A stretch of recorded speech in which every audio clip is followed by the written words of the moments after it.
The afternoon sun burned through the dusty parking lot of an old roadside diner, where the faint smell of gasoline and leather mixed with the soft hum of idling motorcycles. A group of rugged bikers stood in a circle, their black vests patched with skulls and eagles, their eyes sharp behind dark sunglasses. To any passerby, they looked like trouble, men who lived by their own rules, the kind people cross the street to avoid. But on that quiet day, something happened that would remind everyone who witnessed it that appearances can deceive, and kindness can come from the most unexpected souls. If you believe in kindness, second chances, and humanity that still shines in rough hearts, please take a moment to like, comment, share, and subscribe to Xposed Tales. Because today's story is not about power or pride. It's about compassion, courage, and how one small act of love can change a life forever. It all began with a little girl named Emma, no more than 8 years old, standing at the edge of that same diner parking lot. Her pink hoodie was faded, her jeans torn at the knees, and her eyes, red and swollen, told a story no child should ever have to live.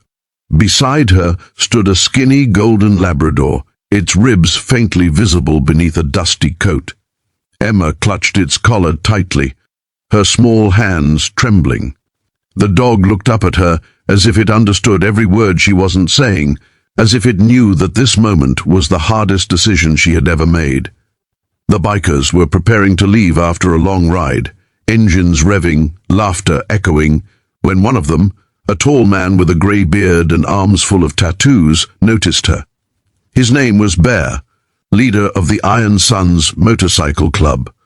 To most, Bear looked intimidating, with a face that carried years of battle and sorrow.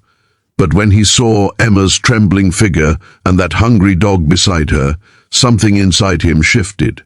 He slowly walked toward her, his heavy boots echoing across the pavement. Emma's lips quivered as he knelt down to her level. "Please, sir," she whispered, her voice barely holding together. "Take my puppy." The words spilled out like broken glass, cutting through the air. Bear frowned in confusion. "What do you mean, sweetheart?" But she didn't answer right away. Tears streamed down her face as she looked at her dog one last time, holding its face gently in her hands. "We haven't eaten in 3 days," she said softly. "He's hungry too.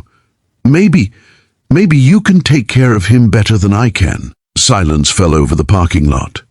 The engine stopped rumbling. Every biker, one by one, turned toward the scene, their tough faces melting into quiet disbelief. Emma's words had pierced through the armor of their world, through the noise, the reputation, the hard lives they had lived. For a long moment, nobody said a thing. Bear swallowed hard. He looked down at the girl, then at the dog, then back at her again. There was a raw truth in her voice that reminded him of something he had buried long ago, the memory of his own daughter, lost to time and choices he could never undo. He took a deep breath and gently placed a hand on Emma's shoulder.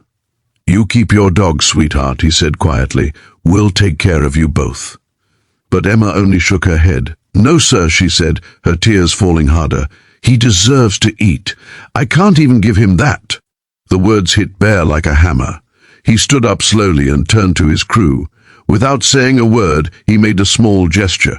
Instantly, one of the bikers, a burly man with a shaved head, jogged toward the diner. Within minutes, he returned with 2 large paper bags full of food: burgers, fries, sandwiches, and 2 bottles of water. Bear crouched again, handing the bags to Emma. "This is for you and your pup," he said. "Eat first, then we'll talk." Emma stared at the food as if it were a dream.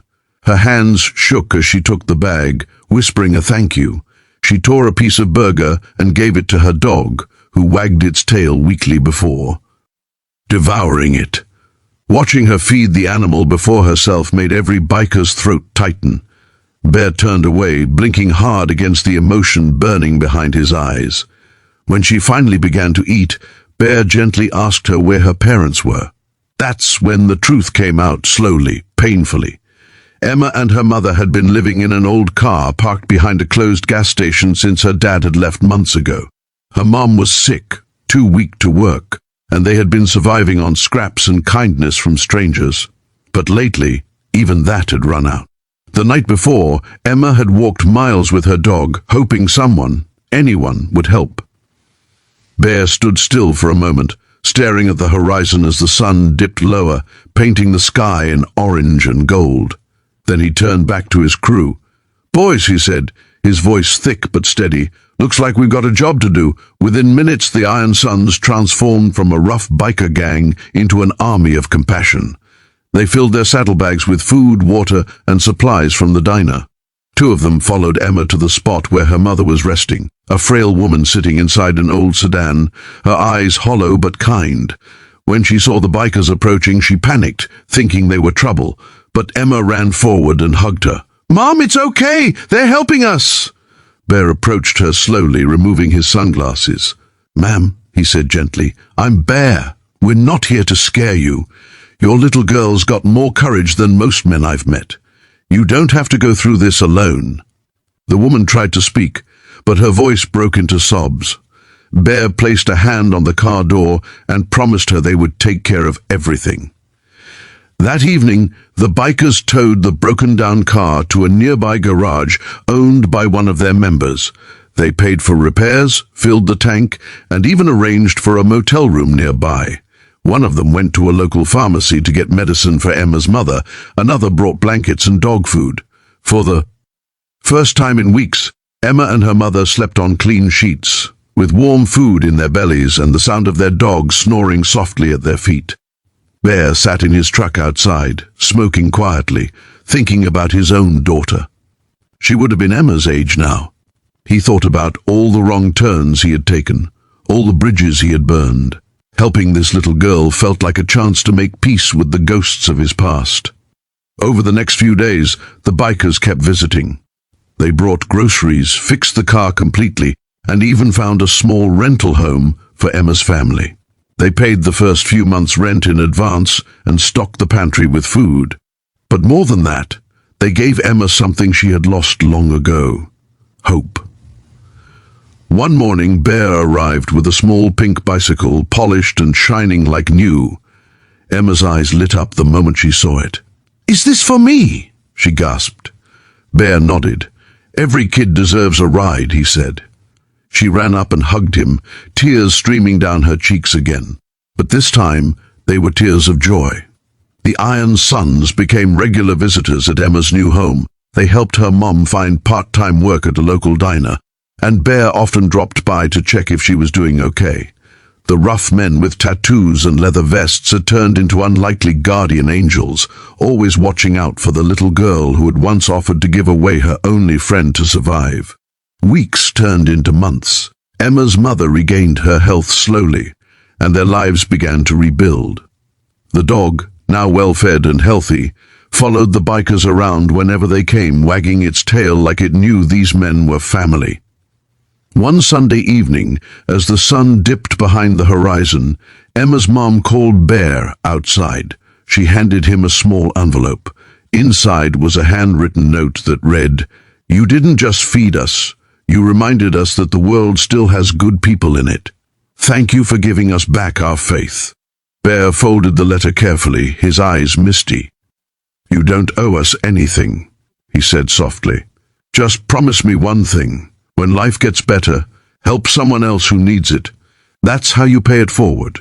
And she did. Months later, Emma's mom began volunteering at a local shelter, helping other families in need. Emma, now cheerful and bright, often told her friends about the biker angels who saved her and her dog when they had nothing left. Every time the roar of motorcycles echoed through the town, she'd run to the window, hoping to catch a glimpse of Bear and the Iron Sons. Life didn't magically become perfect, but it became beautiful again, because one act of kindness had started a chain reaction that changed more than one life. So, dear viewer, if this story touched your heart, if it reminded you that real heroes don't always wear capes, sometimes they wear leather vests and ride roaring machines, please like, share, and subscribe to Xposed Tales. Let's keep spreading stories that prove kindness still exists in this world. Special request: Comment below what you would have done if you were in Bear's place. Would you have stopped for Emma? Your thoughts might inspire someone to show compassion today. And remember, no act of kindness is ever too small. Sometimes even a simple gesture, a meal, or a listening ear can change a life forever. Just like Bear and his brothers did for one little girl and her loyal puppy that day. Because at the end of the road, it's not about how tough we look or how loud our engines roar. It's about how big our hearts truly are.